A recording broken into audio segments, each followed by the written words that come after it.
Devendra Fadnavis age home minister is a big failure. प्रधानमंत्री का भी भाषण इलेक्शन में धार्मिक तेढ़ निर्माण करने का होता है, बहुत कोशिश करता है, लेकिन महाराष्ट्र की जनता इनको सुनती नहीं है।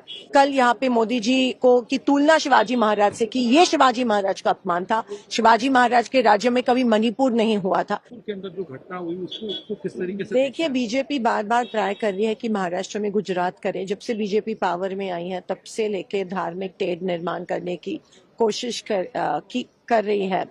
300 साल पहले का जो इशू है वो एक डाइवर्जन टैक्टिक है। महाराष्ट्र में इतने इश्यूज है, गृह मंत्रालय बिल्कुल फेल हुआ है।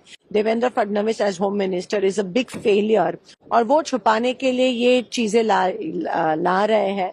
और जैसे बहुत कोशिशें की जाती है कि धार्मिक तेढ़ निर्माण हो, रायट्स हो महाराष्ट्र में, देश भर में।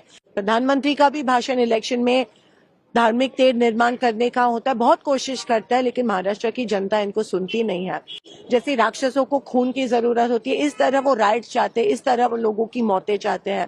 जबकि महाराष्ट्र में बदलापुर जैसे इंसिडेंट्स हो रहे हैं, संतोष देशमुख जैसे सरपंचों को मारा जा रहा है, महिलाओं को, दलितों के ऊपर अत्याचार हो रहा है। कल तक किसान आत्महत्या कर रहे हैं, इसके ऊपर बोलने नहीं जा रहे हैं। लेकिन डाइवर्जन टैक्टिक और महाराष्ट्र का जो सामाजिक संतुलन है बिगाड़ने की कोशिश ये कर रहे हैं। मैं महाराष्ट्र को आपके द्वारा अपील करती हूँ, ये शाहू फुले अंबेडकर शिवाजी महाराज का प्रदेश है और यहाँ पे लोगों को भड़काने की कोशिश मत कीजिए। महाराष्ट्र के परंपरा को बर्बाद करने की कोशिश देवेंद्र फडणवीस जी और बीजेपी सरकार मत कीजिए, मैं आपसे विनती करती हूँ। जबकि देश भर में और महाराष्ट्र में इतने सारे प्रॉब्लम्स होने के बावजूद उस पे हमारी जनता आपसे उत्तर मांग रही है, जवाब मांग रही है, और आप अटेंशन डाइवर्ट कर रहे हो। कल यहाँ पे मोदी जी को की तुलना शिवाजी महाराज से की, ये शिवाजी महाराज का अपमान था। शिवाजी महाराज के राज्य में कभी मणिपुर नहीं हुआ था। शिवाजी महाराज के राज्य में कभी किसानों की आत्महत्या नहीं हुई थी। शिवाजी महाराज के राज्य में कभी महिलाओं पे अत्याचार नहीं हुआ था।